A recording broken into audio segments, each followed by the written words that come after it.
Salut tout le monde, bienvenue au balado d'avant-match des Alouettes de Montréal. Mon nom est Joey Alfieri, je suis journaliste pour les Alouettes et mon co-animateur pour ce balado est mon collègue et mon grand chum, M. Samuel Boulay-Grimard. Sam, comment ça va? Mais ça va bien, moi je vis le rêve, là. Je partage le micro avec toi. Bon, en fait, j'ai mon micro, mais bon, on a chacun notre micro, oui, mais c'est une façon de parler. Ouais, juste pour être clair, là, on a deux micros séparés. On a un grand match qui s'en vient. Cette fin de semaine à Hamilton, des rivaux de division. C'est la deuxième visite. T'sais, on est à, c'est quoi, le 7e match pour les Alouettes? Puis on est allé à Hamilton 2 fois. Donc, mais on va aller pour la deuxième fois. Les Alouettes qui ont gagné 38-17, une affaire de même. Anyway, le score pas important. Les Alouettes ont gagné le match. Je veux pas dire que c'était facile parce que ça n'a pas été facile. Mais c'est jamais simple de gagner à Hamilton. Là. C'est compliqué. C'est un des stades. Les fans sont tellement passionnés. Puis je sais qu'ils ont des blessures. Les Alouettes aussi ont des blessures. Donc, ça sera un match vraiment... je pense que ça va être un match assez serré. Ça devrait l'être. Mais avant qu'on commence, parce qu'on a une coupe... on a une émission chargée. On a une entrevue avec Tyson Philpott, qui est revenu au jeu contre les Stampeders dimanche passé. Et toi, Sam, tu as fait une entrevue un peu différente. Vous avez moins parlé de football, mais c'est plus une entrevue, le fun à connaître le receveur Urgi Mayala. Donc, on va entendre les deux entrevues avec Philpott et Mayala bientôt. Mais Sam, moi, je l'ai mentionné, je suis journaliste de l'équipe, je travaille en marketing, on est sur la même équipe. Mais explique aux gens, aux auditeurs, qu'est-ce que tu fais pour les Alouettes de Montréal? Ben, premièrement, je partage une rangée de sièges dans l'avion avec Joey Alfieri. Je côtoie à tous les jours, au bureau, sur la route. Je te vois plus que je vois ma femme, là. C'est même pas une joke. Donc, je voyage sur la route avec l'équipe. En fait, ma job un peu, c'est de suivre l'équipe au côté vidéo. Donc, vidéaste, caméraman si on veut, monteur aussi. Menteur aussi. Menteur. Non, c'est pas vrai. Ouais, c'est ça. On pourrait dire bien des affaires, mais à part ça, ce que je fais, j'aide aussi du côté marketing des Alouettes de Montréal. Donc, on est une bonne équipe, on s'aide tout le monde ensemble, puis c'est un plaisir pour moi de vous parler, puis d'être avec toi, Joey. Donc, moi, je suis l'équipe de près, mais moi et Sam, moi, c'est côté écrit. Côté écrit, j'écris des articles, des résumés, on fait des vidéos comme un après-match, après chaque match. Donc moi, c'est côté écrit. Sam, c'est plus côté vidéo, image. Mais tous les deux, on suit l'équipe, on est à tous les pratiques. On est sur la route avec l'équipe, donc tous les deux, on suit l'équipe de très près. Donc, on a de l'information privilégiée qu'on est prêt à partager avec vous autres, puis vous n'allez pas trouver cette information ailleurs. Impossible, parce que moi et Sam, c'est bizarre, là, c'est bien weird, mais des fois, on suit les joueurs, puis... on regarde dans le vestiaire, puis on prend des notes, puis anyway, on a tous les secrets. On va vous partager tous ces secrets-là. Mais Sam, j'aimerais commencer. On va parler ton sérieux. On va regarder le dernier match qui s'est passé contre Calgary. Pas évident quand tu sors d'une semaine de congé puis que tu as perdu 3 matchs d'affilée. Mais là, c'est une grosse... Ils ont très bien joué défensivement et sur les unités spéciales. C'est David Côté avec 6 placements. Là. C'est son record personnel, hein? Oui. Qui vient d'égaler, je crois. Oui, qui vient d'égaler, exact. Puis Côté, une très bonne saison. Joe Zima, en tant que botteur de dégagement, très bonne saison. Mais si tu remarques, le dernier placement qui a donné l'avantage, c'est un avantage de 7 points aux Alouettes en fin de match. Là. Ouais. La remise était haute, comme vraiment haute. Ouais. Comme Zima est à genoux et il a fallu qu'il se lève quasiment pour attraper le ballon puis le mettre à terre, puis il a réussi, puis Côté a gardé son focus. Tout était bien beau, mais c'était le festival des placements. 6 placements des Alouettes, 6 placements pour les Stampeders. Un touché dans le match, c'est une interception de Kebianento, mais la séquence de défaite est terminée après 3 matchs. On regarde en avant, on ne regarde pas en arrière. Exactement. On s'est sorti de ça. Les Alouettes avaient perdu 2 matchs de suite à domicile. Là, ça, c'est fini aussi. Donc, tu sais, c'était quand même... Il y avait du positif. Et même côté de l'attaque, tu sais, je sais que tu as joué au football. Ouais. Tu comprends le sport. Côté attaque, je sais que tu veux, quand tu rentres dans la zone payante, tu veux marquer des touchés, puis ils ne l'ont pas fait. Okay? C'est sûr qu'il faut qu'ils s'améliorent de ce côté-là. Mais, en même temps, à chaque fois que Calgary marquait des points, l'attaque revenait en force et se mettait dans une bonne position pour tenter des placements. Donc, c'était toujours, OK, avantage par 7 points. OK, là, c'est rendu 4. OK, mais là, on revient en force, puis c'est 7 encore. OK, 4, 7, 4, 7, 4, 7. Donc, je sais qu'on veut voir l'attaque. On veut mettre l'emphase sur la zone payante, puis c'est sûr qu'il va falloir améliorer ça. Mais quand même, c'est pas comme l'attaque n'a rien fait lors du match. Mais non, absolument pas. Le jeu par la course a été assez explosif dès le début, jusqu'à la fin. Là, Stenback qui a couru là, des très belles courses. Là. Je sais pas c'était quoi sa plus longue course, là, mais à un moment donné, je pense que c'était pas loin de 25 verges. Oui. Puis, t'avais les receveurs qui faisaient les attraper. C'est pas évident non plus. Il y a eu un délai d'orage aussi. Les joueurs, il faut qu'ils s'adaptent. Ça fait 2 fois cette année à Montréal. Oui. Les orages. Hein. Et Côte Est, là, c'est arrivé une couple de fois. Là, à Ottawa aussi, quand ils ont joué contre Hamilton la semaine passée, même chose, il y avait un délai tôt dans le match. C'est vrai. Ça arrive, pas le meilleur été. Chapeau aux fans qui sont restés. Il y en avait beaucoup qui sont restés. Puis il y avait de l'ambiance, on entendait des olé olé dans les coursives. Je pense qu'il n'y avait pas juste des hot dogs qui s'achetaient, il y avait aussi de la bière. J'aime le fait que tu as mentionné Stenback parce que il a été critiqué beaucoup. Il y a plein de monde qui disait OK, c'est-tu le même Stenback? C'est-tu le même Will Stenback? Écoute, moi, de ce que j'ai vu, il y a 2 matchs contre Toronto en première demi. Il y avait 70 verges. Si tu combines les verges au sol et sur réception, ce qui est quand même bon, là, c'était on base pour 140 verges à la fin de la game. Mais là, il y a eu des crampes début du 3e quart, puis il n'a pas joué du tout du 3e quart. Là, il est revenu lors du dernier quart, puis c'était moins convaincant, c'est sûr, mais il a quand même connu une très bonne première demi. Là, tu prends une pause, tu reviens contre Calgary, puis je pense que les fans l'ont même voté le joueur du match Budweiser. Donc, tu sais, il a connu un gros match, c'est un match important, puis des fois, on va se dire la vérité, des fois, pour les demi-offensifs, tu as des matchs où tu cours pour 160 verges, 150 verges, 140 verges, mais il y a beaucoup de verges faciles. Tu sais, la ligne à l'attaque a créé des trous immenses. Puis là, il y avait des trous. La ligne à l'attaque a fait une bonne job. Mais la majorité, tu sais, même tu parles de la course de 20-25 verges, c'était une course au centre de la ligne à l'attaque, puis il y avait plein de joueurs des Stampeders qui ont essayé de le pogner, qui l'ont plaqué, puis il n'est pas tombé. Donc, tu sais, c'est des verges tough. C'est 86 verges, mais des verges qui étaient tough. Il n'y avait aucune verge facile là-dedans. Là.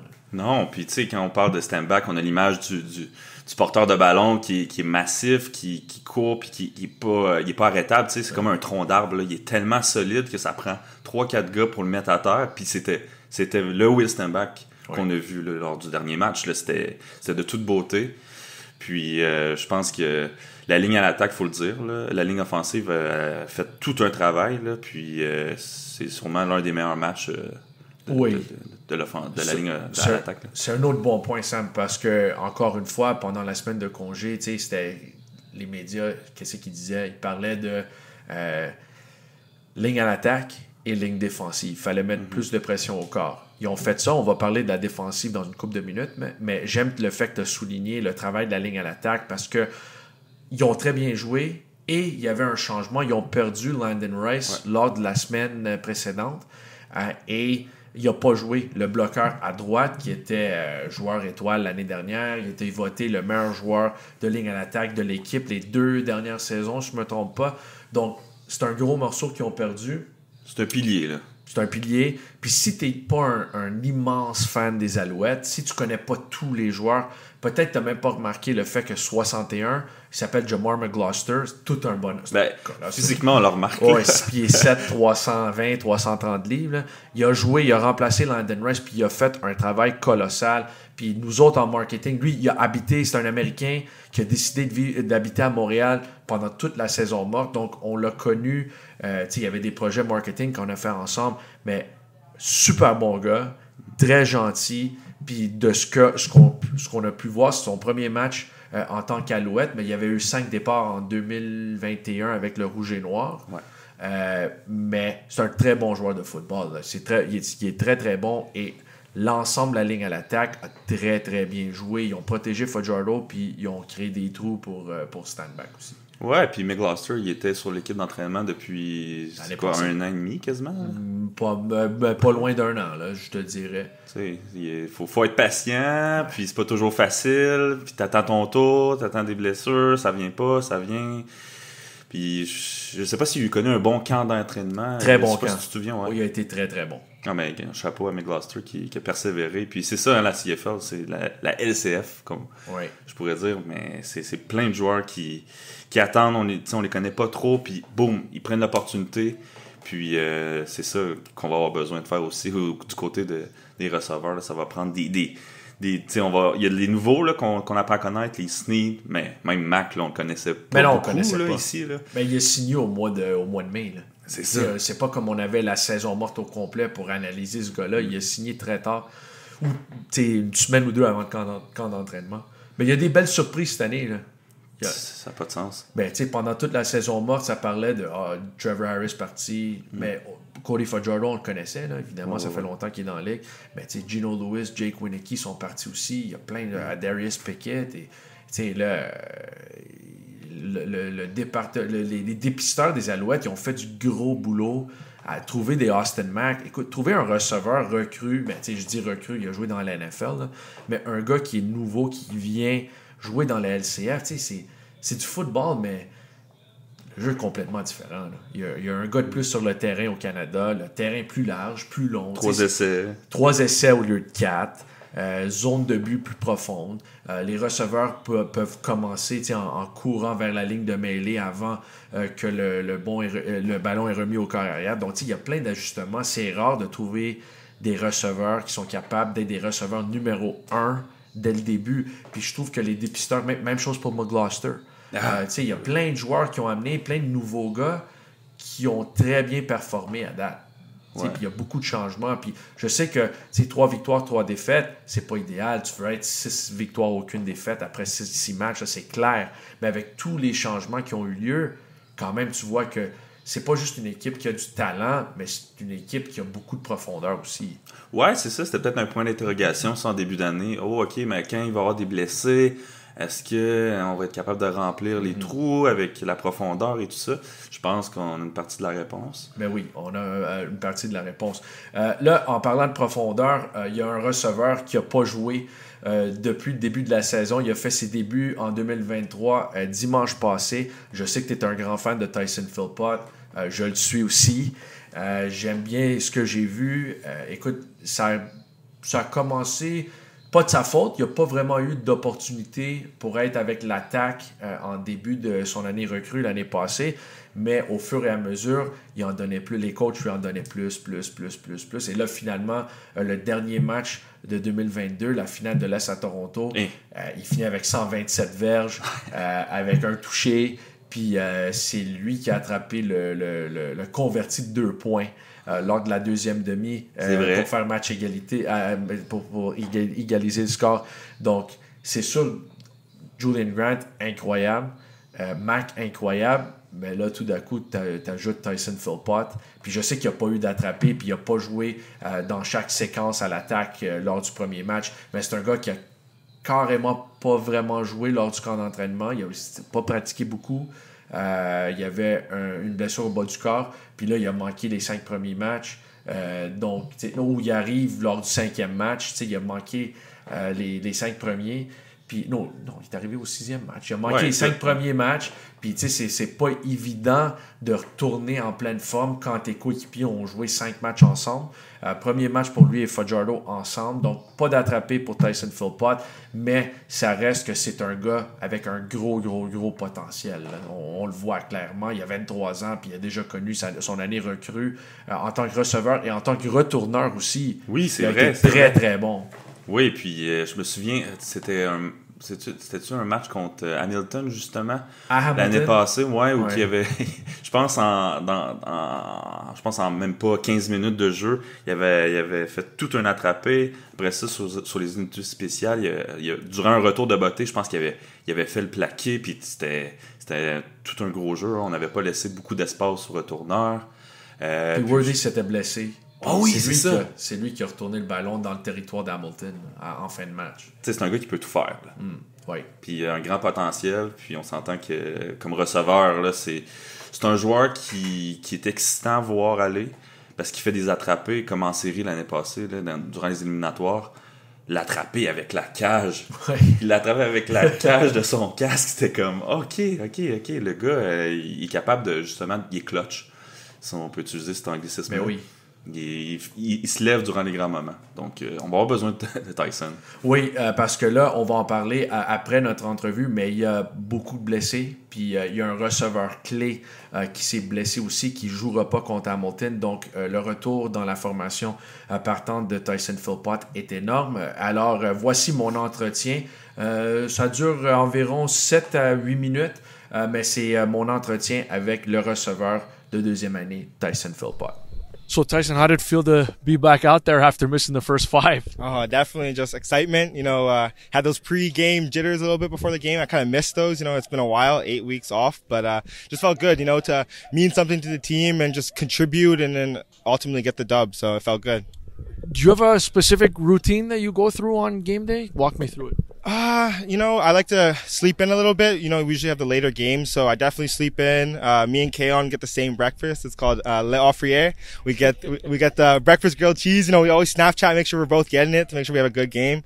And then other than that, it's just relax. I kind of get the old school tunes on in the morning to start, and then as the day progresses, we kind of amp it up and just music. Get myself in the zone. Once I get to the stadium, I like to do a little walk. Kind of just get the feel of the stadium, just feel the day, and then get the warm up in and then lock in.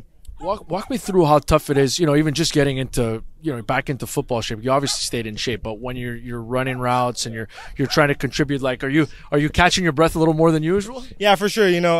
Every football player will ever tell you that comes off injury. That football game shape is different and there's no other way to get it other than just playing and getting reps. So, luckily last game, I wasn't in 100% of the reps, so I kind of was able to catch my breath on the sideline. But yeah, no, it's definitely something weekly. I'm trying to get back and just get into the best shape as I can. And, I think that's something I contribute to the staff that we had on the sideline, and they just got me in the best shape, so I'm ready to go. You're a gamer, like to miss a lot of training camp and then to miss the first 5 games of the year. Like, how do you stay ready mentally when all right, it's going to be 5 or 6 games that I'm going to miss? Like, how tough is that for you? Yeah, it's definitely, staying in your plays, asking the little questions, even if you're not on the field, just staying mentally sharp. For me, I had a script every day, asking questions as if I was playing and just going through stuff as if I was in that spot and just visualizing, and I think that's the biggest thing for me. And, just staying locked in throughout the whole time, because you never know, like I got activated early. You never know when it's going to come. You just got better and better. Like, you were really impressive in training camp last year, and you got better and better. And then, like, it all came together for you at the end of the season. You led the team in receiving in the East Division Final in Toronto. What lessons did you take from year 1 that you think you can apply to year 2 to make you even that much more dynamic? Yeah, it's definitely just live every play and let it go. Whether it goes good or goes bad, you got 4 quarters of football and 15 minutes each quarter to put your best foot forward every time. So I think that's definitely something I learned from the vets and just guys that have been around in the league and stuff. And it's just just making plays, and like I said, just if you have a bad play, forget it and move on. And just rely on your teammates, and you need everyone on the field to make the play. Yeah, Cody Fajardo mentioned to me after the game, he's like, with Tyson, we're integrating him in. We're excited to have him back. We didn't have much of a chance to practice together. Where do you feel that on-field relationship is right now, and how do you develop that outside of practice time? Yeah, it's definitely going to come in the extra work and, sitting down in the meeting rooms, just talking about how Cody likes me running certain routes and just kind of what he sees on the field so I can see it on the same page as him. And then just like practice reps and all that. Yeah, going into last week, I would say I probably had 4 catches from Cody all year. So, going into the game was kind of just free ball, and just kind of feel. And yeah, we did miss on a ball that we definitely felt like we could have hit. So it's just going to come with getting more and more reps. And I already feel our relationship's closer, and we can kind of see that we're going to have a good relationship all year. Yeah. And I'm curious, what we asked you about lessons that and things that you can apply, but what is something during your off-season workout that you wanted to improve on this year? Like, what were you most excited to show on the field? I mean, if we're talking, for me, as a personal goal for me was just to show that I'm a route runner as well. Last year I was used a lot in the screen game and kind of just getting the ball in my hand and making the play, which is something I'm more than happy to do. But I think I want to show that I can also run deep routes and show the ability to get open, just beat one guy and go deep. So, that's something I definitely worked on with my route running, and, speed is always something I'm progressing. So I feel like I came back faster as well. You mentioned Keon earlier. I think those of us internally that saw him work day in and day out, last year and even before that, knew what he had in him. But the fact that he's put it all together this year and he's really dominated on the field, like, I know it doesn't come as a surprise to you, but when you watch him right now, are you seeing anything different in Keon that maybe you haven't seen before? Oh yeah, our kind of nickname for him is 1KK. Just from the start of the season, we could tell, he's going to be a 1,000 yard receiver, and he's just proven it day in and day out. Like me being his locker roommate and just seeing, I've only known him for a year, but like the progression I seen, it's just he's just a baller, and every opportunity he gets, he makes it. Like one-on-one coverage, he's never going to get covered, and it's just so impressive, and someone I'm learning under too. And I feel like we kind of have similar game styles and similar things we do similar. So he's just a big brother to me, and I'm just so happy that he can have the season he's having. You're obviously very familiar with the Canadian game, but how impressed were you through the first 6 weeks of the season with the amount of rookies that have contributed? Like, obviously there's Austin Mack, but Tyler and Courtney Davis, and there's a lot of new guys that have contributed. Just what's it been like? I know you've been on the outside, but watching that from the outside looking in, how impressed have you been with that? Yeah, it's been so cool. Coming in, we knew we were going to have a young core, and we knew that everyone's going to have to contribute at some point, and we didn't know when, but it started off early. The young receivers were putting to work, especially Austin Mack. Like, he's a baller.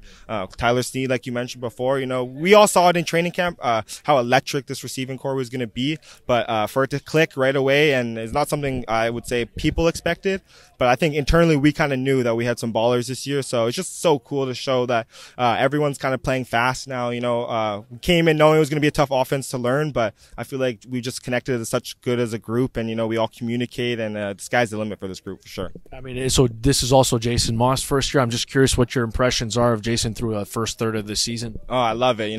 Coming in, I knew Coach Moss was going to have a kind of similar offense to I did in college, with all the motion and just truly buying into the Canadian football game. And that's something I've fell in love with again, just putting everyone in different places. Like I said before, we have playmakers that can make a play at any place. So just being able to utilize everyone, and I think Coach does such a good job of that. Have they talked about a specific plan for you, like the way they want to use you in different ways? You obviously don't have to give any trade secrets away, but how much have they been vocalizing how they want to use you? Yeah, no, they definitely want to ease me back in. So coming off an injury, you never want to just go straight 100% right away. But definitely the plan is to keep getting the ball in my hands, whether that be downfield or screens or any way. But I think as the weeks progress, you can definitely see me focus more in the offense and just running with it. Thank you, buddy. Appreciate it. Thank you. Alors, merci encore une fois à Tyson Philpott qui a été très généreux avec son temps. Et je sais qu'on a une autre entrevue qui s'en vient, Sam, qui a parlé à Urji Mayala. Donc, on va écouter ça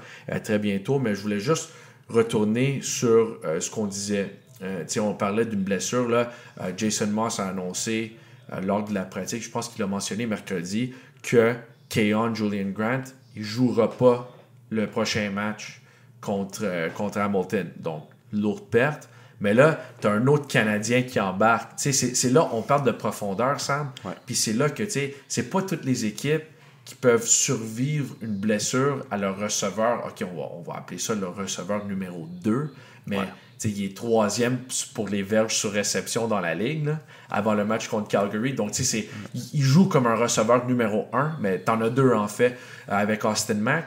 Mais là, tu perds ce joueur-là. C'est pas toutes les équipes qui ont un Philpott qui attend à revenir. Là. C'est pas toutes les équipes qui ont ça. 2 receveurs qui ont le potentiel d'être dominants, puis ils sont Canadiens en plus. C'est énorme. Là. Non, c'est énorme. Puis c'est plate parce qu'Eon, en plus, il y a des jeux, il y a des performances assez impressionnantes là, quand on joue à Hamilton. Mais tu sais, t'as Philpott qui tu te demandes même pas qu'est-ce qu'il va donner sur le terrain. Tu sais ce qu'il va te donner. Puis tu sais qu'il va te donner. Il va te donner un show aussi. Là. C'est un gars qui est incroyable, qui a du talent, puis qui travaille fort. Puis je pense ça montre justement, oui, la profondeur, puis le travail des dépisteurs encore une fois. Là. C'est sûr qu'on a hâte, on est excité de le voir, là, justement, reprendre un plus grand rôle dans l'alignement. Là. Et moi, je sais que l'entrevue est en anglais, on n'a pas le temps de tout traduire, là. Je ne traduirai pas tout, mais moi, l'affaire qu'il a mentionnée, qui a vraiment été intéressant, c'est lui qui l'a mentionné, c'était, il veut montrer cette année, c'est sûr que tu veux montrer que tu t'es amélioré de ta première année à ta deuxième année dans la ligue, mais moi, ce que j'ai retenu de cette entrevue-là, c'est le fait qu'il dise, je veux montrer que je peux courir des tracés. Tu sais, lui, il y avait beaucoup de passes flèches, passes courtes. Il voulait mettre le ballon dans ses mains le plus rapidement possible parce que c'est un gars qui a beaucoup de vitesse. Mais lui, il veut montrer je suis un vrai receveur. Comme dans les playoffs, il a joué comme un vrai receveur, puis il a été dominant. T'sais, presque quasiment 130 verges dans le match de playoff contre l'équipe qui a gagné le championnat. Là. C'est une bonne défensive. Puis il a couru des tracés comme un vrai receveur. Puis c'est ça que j'ai retenu. Lui, il est content d'avoir le ballon dans les mains, c'est clair. Si c'est une course, passe-flèche, lui, il est content avec ça. Mais il veut montrer que c'est un receveur complet. Puis moi, je pense qu'il a ce potentiel-là. Puis encore une fois, son année recrue, il avait 22 ans. Là, cette année, il vient d'avoir 23. Là. Il vient d'avoir jeune, 23. Là. C'est hyper jeune pour le football professionnel. Ça veut dire que lui, là, son premier camp d'entraînement, il avait 21 ans. Là. C'est, dans le football, d'habitude, dans la Ligue canadienne, tu arrives à 23, 24 quand tu sors de l'école. T'sais, lui, il arrive à 21 ans. Donc, très, très jeune, mais je pense que ça va devenir un receveur complet. So, je pense qu'il y avait 459 verges sur réception l'année passée, puis ça ne me surprendrait pas. Ça va dépendre de combien. Est-ce que Keon va manquer plus qu'une game ou pas? On ne sait pas. Là. À date, ils ont dit qu'il est au jour le jour, ça va être une game. Mais moi, je pense que en les 12 derniers matchs, je pense que Philpott aura l'opportunité de battre ces chiffres-là de l'année passée. Puis il a joué toutes les games l'année passée. Là. Il a joué 18. Ouais. Moi, je pense qu'en les 12 derniers matchs, il y a une chance de battre tous les chiffres, tous les stats qu'il a fait l'année passée. Je pense qu'il pourrait les battre cette année. Oui, je pense qu'on va voir justement la progression du joueur. Puis on l'aimait pas parce qu'il arrive avec une coupe Vanier avec les Dinos de Calgary contre l'Université de Montréal. Montréal, là, en partant, on était comme OK. Lui puis son frère, on n'est pas sûr qu'on va les aimer, mais non, mais tu sais, c'est ça. Après ça, Danny l'a repêché, puis mon Dieu, je pense que les fans sont tombés tout de suite en amour avec lui l'année passée, tu sais. Ouais. Une recrue qui recule devant rien. Puis je pense que c'est ça, c'est l'année, c'est l'année pour briller, mettons. Ben oui. Pour dire time to shine. Hein? Time to shine, exactement. J'aime la manière que tu as dit ça. All right. Donc, toi, tu as parlé à Urji Mayala un peu plus tôt cette semaine. Parle-moi un peu de l'entrevue avant qu'on l'entende. Là. Je sais que c'est pas une entrevue purement football. Toi, tu veux faire des entrevues où on apprend un peu plus sur la vie personnelle des gars. Donc, parle-moi un peu de Urji, sans donner de secret là, de ce qu'il a dit, parce qu'on va écouter l'entrevue bientôt. Mais c'est quoi ta vision pour tes entrevues qu'on va attendre à chaque semaine, mon Sam? C'est vraiment d'aller découvrir la personne, pas juste le joueur de football. OK, il va peut-être avoir des petites questions dans le contexte football, mais on veut surtout découvrir la personne, ce qu'il aime, c'est quoi ses passe-temps, ses hobbies, qu'est-ce qu'il mange, comment il se prépare avant un match et tout ça. Donc, RJ est né au Congo. Donc, déjà en partant, je me demandais, hey, écoute, est-ce qu'il y a quelque chose que tu retiens de ça? Aujourd'hui, tu sais, t'es à Montréal. Il a joué à Calgary, il a commencé sa carrière à Calgary pendant 2 saisons. Donc, c'est-tu différent Calgary et Montréal? Des questions comme ça qu'on va écouter. Ouais, donc, puis un peu de ses passe-temps et tout ça. Fait qu'on va faire le tour avec Urji Mayala. Urji, t'es né au Congo. Ouais. Est-ce qu'il y a quelque chose que tu gardes en toi, mettons un mets favori que tu manges qui vient du Congo ou un souvenir ou quelque chose que tu gardes toujours chez toi? Personnellement, pour moi, c'est la nourriture. Jusqu'à aujourd'hui, ma famille mange la même affaire qu'on mangeait au Congo. Des mets africains. C'est quelque chose que je pense que j'ai jamais juste arrêté de faire.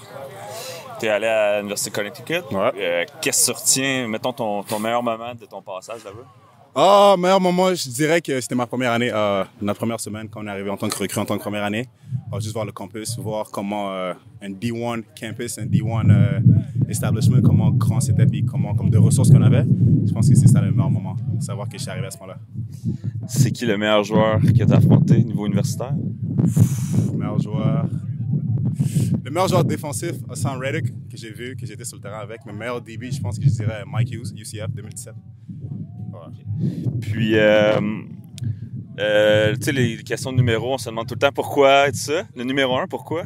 Quand j'ai commencé à jouer au football, avant j'étais comme 96, whatever. Puis quand j'arrivais à 16-17 ans, je jouais avec les Mustangs. Puis numéro 1, c'était un numéro que tu devais earn. Puis originalement, je voulais le numéro 18 parce que mon joueur préféré, c'est AJ Green. Puis il était le numéro 18. Mais notre coach, Coach Jay, était comme genre, je vais te donner le numéro 1 parce que, you know what I mean, tout ce qu'il a besoin, c'est une chance. Puis quand il m'a donné le numéro jusqu'à aujourd'hui, j'ai même la chaîne, c'est rendu mon numéro. Cool. Puis, tu as commencé ta carrière LCF à Calgary.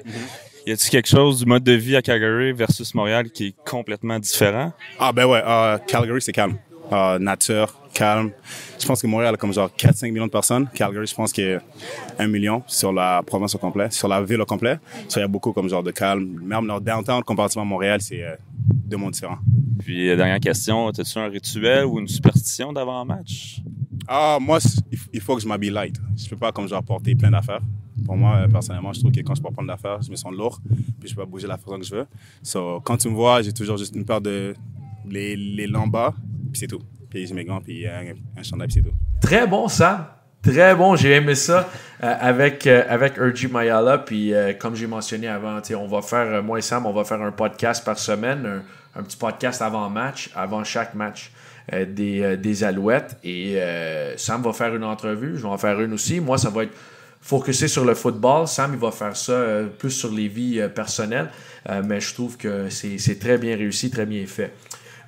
Alors, Sam, samedi, Hamilton, Tim Hortons Field, des fans passionnés.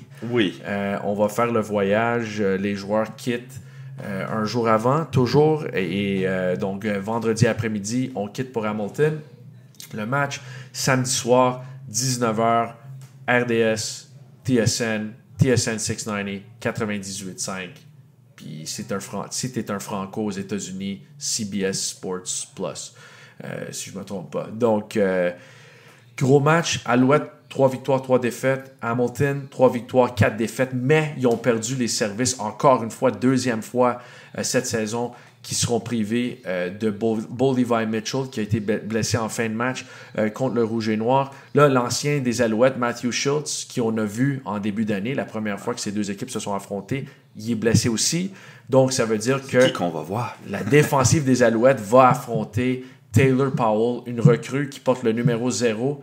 Il a eu son premier départ dans la Ligue canadienne de football il y a 2 semaines contre Toronto, un match que les Tiger Cats ont perdu. Mais si tu regardes la première performance à Hamilton contre Schultz, la défensive des Alouettes n'a pas accordé de toucher aux Tiger Cats. Là, ça fait 3 matchs sur 6 que la défensive accorde pas de toucher.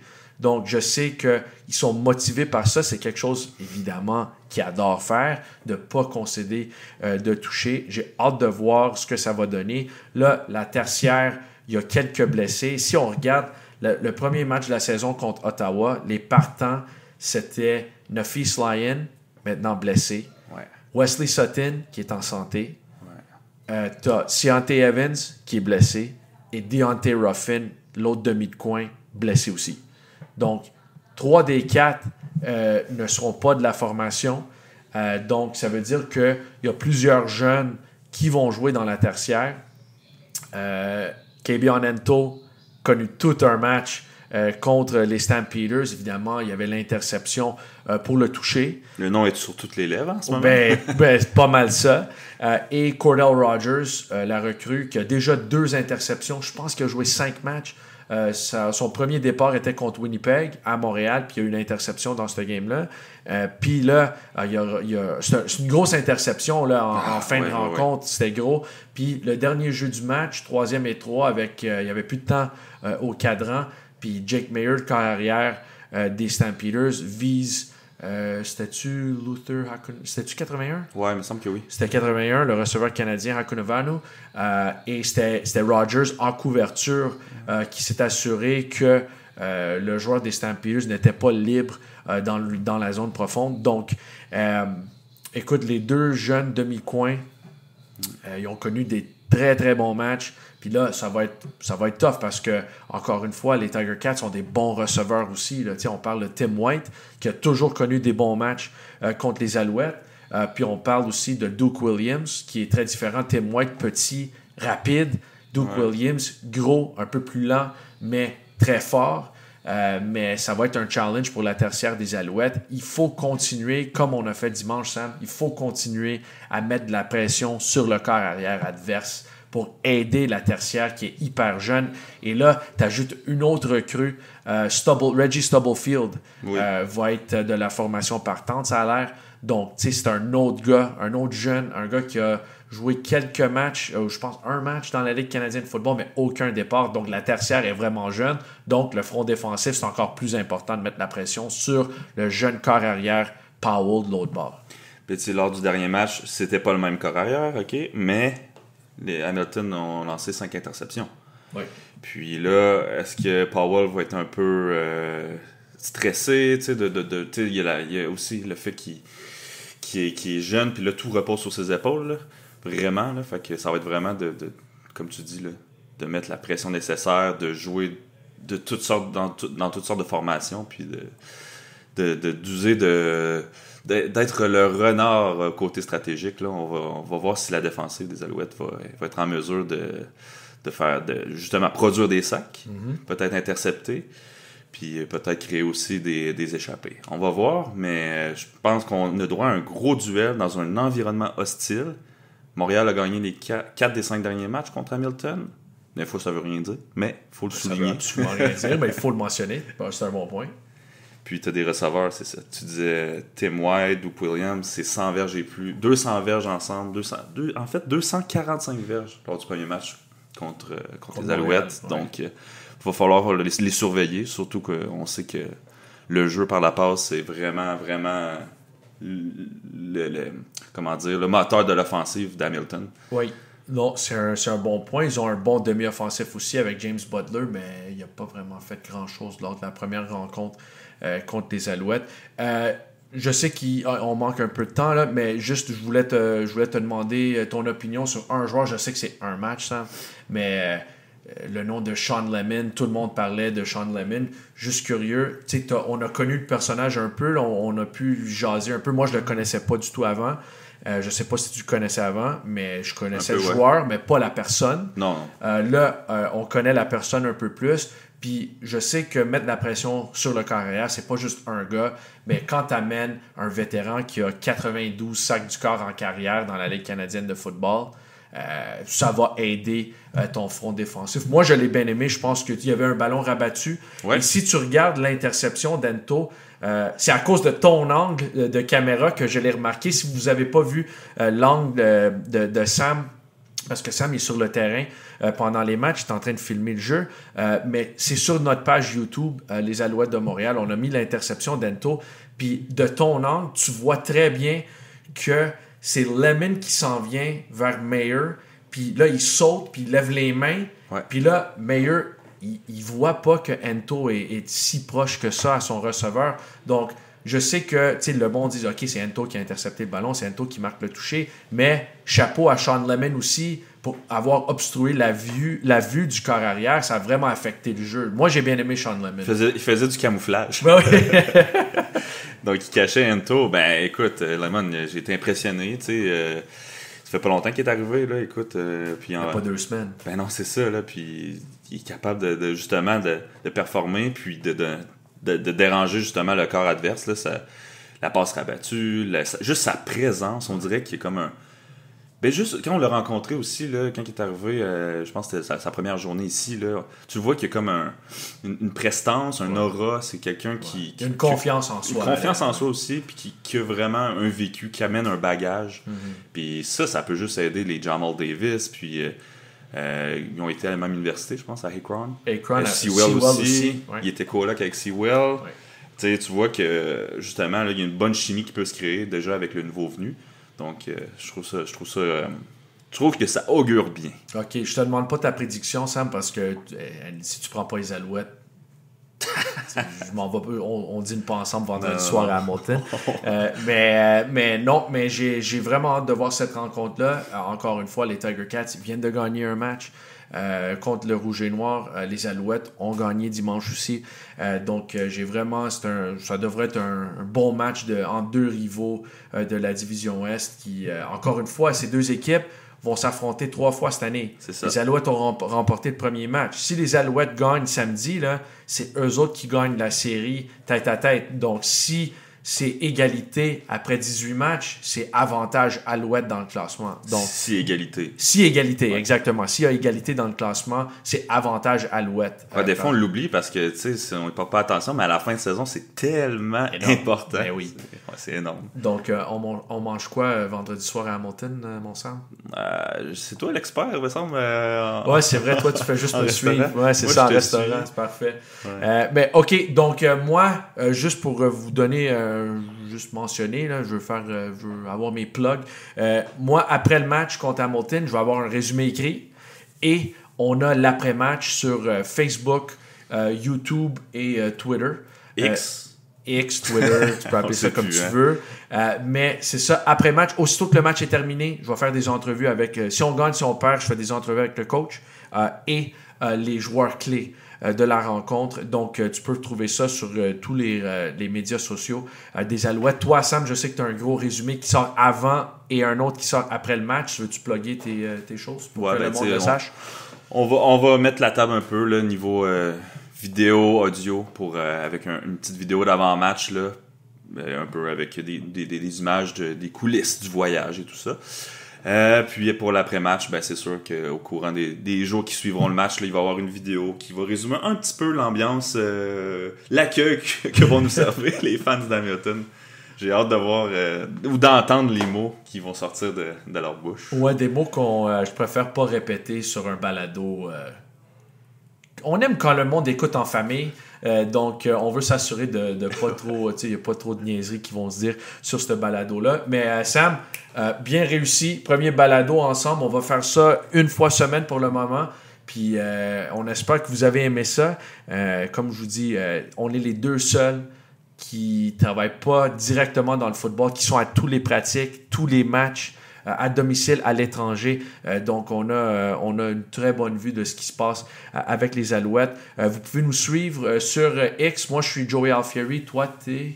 Moi, c'est Samuel Boulay. Non. Tu peux trouver par Samuel Boulay, mais tu peux trouver par Boulay Samus. OK, parce que moi, la semaine passée, je ne te trouvais pas sur Twitter. Donc, si jamais vous avez des questions, des commentaires que vous voulez qu'on mentionne en ondes, n'hésitez pas de nous envoyer un beau message ou des questions sur Twitter. Moi, mes messages directs sont ouverts. Donc, si tu veux m'envoyer une question, si tu as une question pour moi, question pour Sam, football ou pas, si tu veux savoir combien de kilomètres Sam a couru ce matin, on peut faire ça aussi. On peut lui demander. C'est pas important. Pas important. Mais si vous avez des questions, n'hésitez pas à nous demander. Donc, merci beaucoup d'être à l'écoute, tout le monde. Bon match, samedi soir, 19h, TSN, RDS. 98.5. 98.5, TSN 690. Donc, on se parle la semaine prochaine. Bon match, tout le monde.